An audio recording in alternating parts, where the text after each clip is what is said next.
SAW, sehingga mereka dapat menolong agama Allah Azza wa Jalla dan syariatnya. Hal tersebut sesuai dengan firman Allah Subhanahu wa taala, "Wa la yansurannallahu may yansuruh," dan sungguh Allah pasti menolong siapa saja yang menolong agamanya. Jadi ini yang pertama, yaitu persiapan keimanan sehingga umat Islam dapat menegakkan hakikat ibadah kepada Allah semesta alam. Ini dulu yang harus dipersiapkan kepada umat Islam. Dan Allah pasti menolong agamanya, pasti.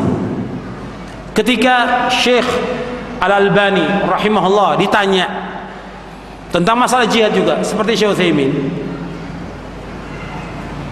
kenapa kita tidak berjihad melawan orang-orang kafir? Beliau menjelaskan bahwa kita tetap wajib berjihad. Cuma pertama jihad kita bagaimana? Menolong agama Islam ini. Allah pasti akan menolong kita. Beliau membawakan ayat dalam surah Muhammad ayat 7. In tansurullaha yansurkum wa yuthabbit aqdamakum. Jika kalian menolong agama Allah, maka Allah akan menolong kalian dan Allah akan meneguhkan kaki kalian. Beliau menjelaskan bahwa kita wajib menolong agama Islam ini. Bagaimana bentuk menolong agama Islam ini? Menolong agama Islam yaitu dengan kita belajar ilmu syar'i, belajar agama Islam yang benar sesuai dengan cara beragamanya para sahabat. Kemudian kita faham menurut pemahaman mereka, kemudian kita mengamalkannya, kemudian kita mendakwahkannya. Itu dulu kita lakukan, baru Allah akan menolong agama Islam ini. Kalau kalian tidak menolong agama Islam, Allah nggak akan tolong. Umat Islam belum menolong agama Islam. Sebab syarat in tansurullah, syarat jika kalian menolong agama Allah. Jawab syaratnya yansurkum, jawab syaratnya yansurkum. Allah akan menolong agama kalian. Allah akan menolong kalian. Nah, sekarang Allah tidak menolong umat Islam karena mereka belum menolong agama Allah Subhanahu wa taala. Pertanyaan ini sama juga ditanyakan oleh Syekh Al-Albani dan jawabannya sama. Ketika beliau ditanya, "Ya Syekh, bagaimana dengan umat Islam yang ada di dunia Islam yang mereka dizolimi, dibantai oleh orang-orang kafir? Apakah kita tidak berbuat apa-apa?" Kata Syekh, "Apa kita nggak berbuat apa-apa? Nggak mungkin manusia nggak berbuat apa-apa. Walam na'mal syai' ma yumkin." Nggak berbuat apa-apa, kita nggak berbuat, nggak mungkin. Ada yang kita buat, ada yang kita lakukan. Apa yang kita lakukan? Dibawakan ayat ini. In tansurullaha yansurkum. Jika kalian menolong agama Allah, Allah akan menolong kalian. Sekarang apa yang harus kita lakukan? Kita menolong agama Allah dulu, yaitu umat Islam menolong agama Allah dengan mempelajari agama yang benar, Al-Quran wa sunnah ala fahmi salaf.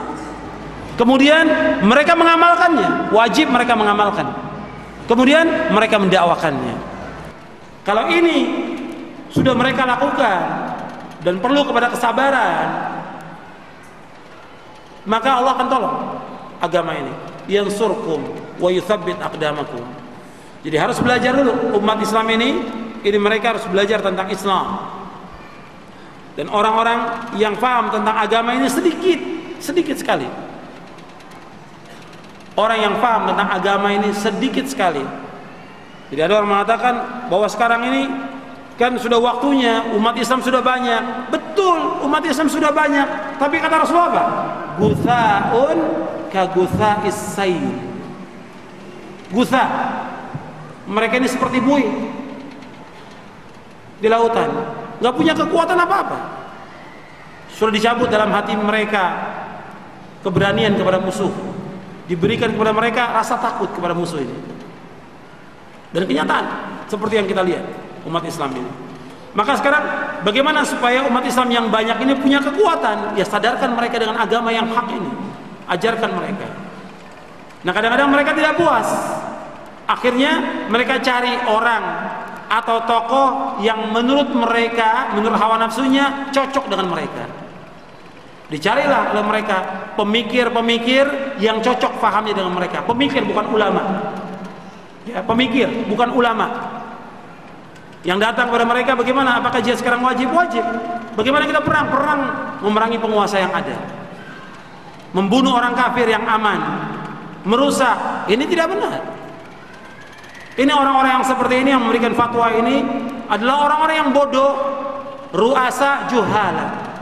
Sebagaimana sabda Rasulullah SAW yang sahih yang diriwayatkan oleh Imam Bukhari, kata Nabi SAW, Inna Allah la yaqbidul ilma intiza'an yantazi'uhu minal ibad, walakin yaqbidul ilma biqabdil ulama, hatta idza lam yubqi 'aliman ittakhadha an-nasu ru'asa'a juhala fasu'ilu fa'aftau bighairi ilmin fadallu wa adallu. Kata Nabi, sungguhnya Allah tidak mencabut ilmu ini sekaligus dari hambanya, tapi Allah mencabut ilmu ini dengan diwafatkannya para ulama.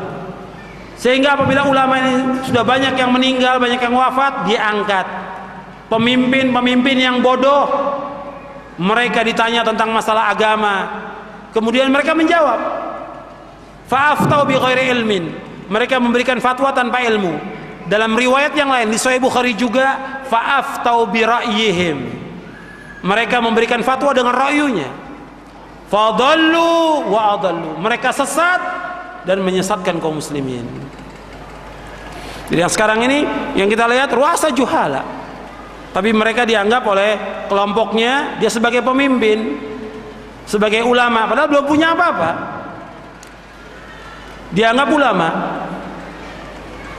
Kemudian ditanya tentang fatwa-fatwa yang berkaitan dengan masalah kaum muslimin, padahal mereka ini adalah orang-orang yang bodoh. Yang kata Rasulullah, mereka ini orang bodoh berbicara tentang kondisi umat Islam yang besar ini. Yang dikatakan oleh Rasulullah, ruwaibidah. Kata Rasulullah, sayati 'alan nasi sanawatun khadda'atun yusaddaqu fiha al-kadhib wa yukadzabu fiha as-sadiq wa yu'tamanu al-kha'in wa yukhawwanu fiha al-amin wa yantiqu fiha ar-ruwaibidah. Faqila wa ma ruwaibidah? Qala ar-rajulu at-tafi yatakallam fi amril 'ammah.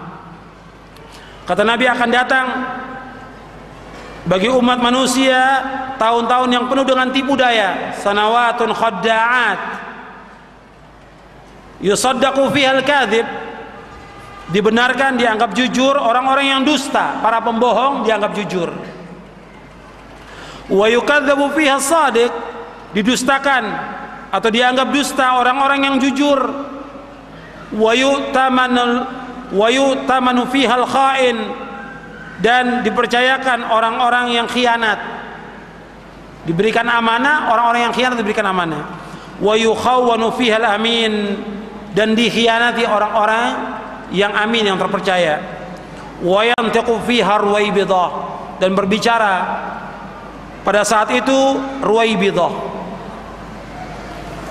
Sahabat bertanya, apa yang dimaksud dengan ruwaibidah? Nabi menjelaskan, ar-rajulu tafih yatakallam fi amril 'ammah, yaitu orang yang bodoh yang mereka berbicara, mereka berkomentar tentang urusan orang banyak, tentang urusan kaum muslimin.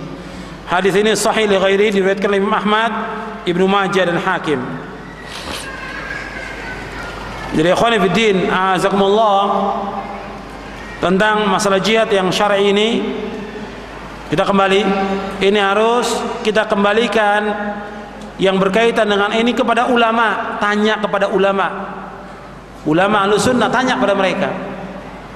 Jadi bukan kembalinya kepada orang-orang yang bodoh yang mereka mengatakan sekarang sudah waktunya berjihad menurut mereka, kemudian mereka merusak, mereka membunuh orang-orang yang aman, mereka memberontak kepada penguasa dan yang lainnya, dan ini tidak benar. Maka terakhir saya jelaskan di sini bahwa jihad di samping yang pertama harus memiliki persiapan syar'i, yaitu pembinaan keimanan. Yang kedua, persiapan fisik, yaitu mempersiapkan jumlah pasukan dan perlengkapan untuk melawan musuh-musuh Allah dan memerangi mereka.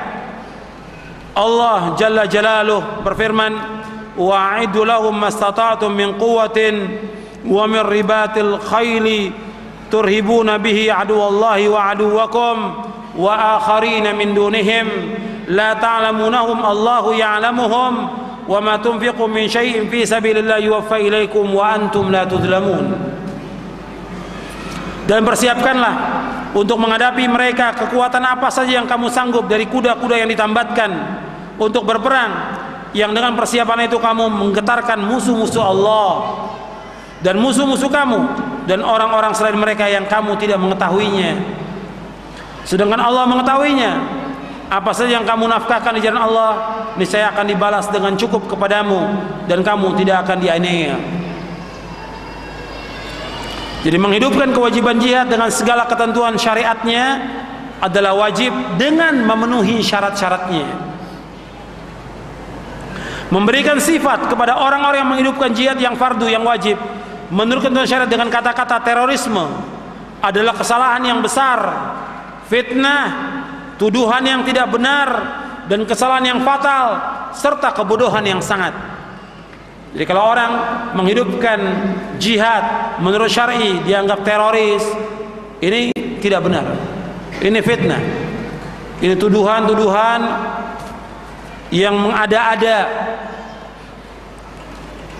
Adapun melakukan kekacauan, menteror orang, melemparkan bom bunuh diri dengan bom mobil, menakut-nakuti orang yang aman atau orang yang dijaga keamanannya oleh negara, membunuh anak-anak, membunuh wanita, membunuh orang tua dengan nama jihad, ini adalah tidak benar. Perbuatan ini menentang Allah Ar-Rafiq, Rasulnya sallallahu alaihi wasallam dan kaum mukminin. Mereka telah keluar dari jalan para ulama yang pemahaman ilmunya sangat dalam. Ini saya kutip dari Mujmal Masail al-Iman wal Kufri al-Ilmiyah fi Usul Aqidah Salafiyah, poin yang ke-8 tentang jihad fisabilillah. Jadi melakukan kekacauan, menteror orang, melemparkan bom, merusak, menakuti orang-orang yang aman, ini bukan termasuk jihad. Dan dalam Islam kita diperintahkan untuk menyingkirkan gangguan dan tidak boleh merusak di muka bumi. Wala tufsidu fil ardi ba'da islahiha. Jangan kalian merusak di muka bumi sesudah aman. Sesudah diperbaiki bumi ini jangan merusak. Merusak yang pertama dengan apa? Berbuat kesyirikan, bid'ah dan maksiat. Merusak yang kedua yaitu dengan merusak dengan tangan. Ini tidak dibenarkan menurut syariat.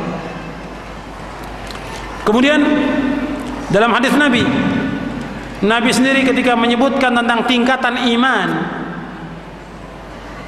Nabi menyebutkan bahwa al-imanu bid'un wa sab'una syu'batan fa'alaha qawlu la ilaha illallah wa adnaha imatatul adha anit tariq wal haya'u syu'batu minal iman. Rawahul Bukhari wa Muslim wa ghairuhuma. Nabi bersabda, iman itu lebih dari 60 cabang. Dalam riwayat lebih dari 70 cabang. Yang paling tinggi mengucapkan kalimat la ilaha illallah. Yang paling rendah menyingkirkan gangguan dari jalan. Dan malu masuk bagian daripada iman. Hadis ini sahih riwayat Bukhari, Muslim dan yang lainnya dari sahabat Abu Hurairah. Nabi menyebutkan cabang iman yang paling tinggi mengucapkan kalimat la ilaha illallah, memahami kalimat ini, meyakini dan mengamalkannya. Yang paling rendah menyingkirkan gangguan dari jalan. Ada duri, pecahan beling, pohon, kayu, batu yang mengganggu jalan kaum muslimin disingkirkan. Dari ini saja nggak mungkin Islam menganjurkan untuk merusak bangunan, membunuh orang yang aman.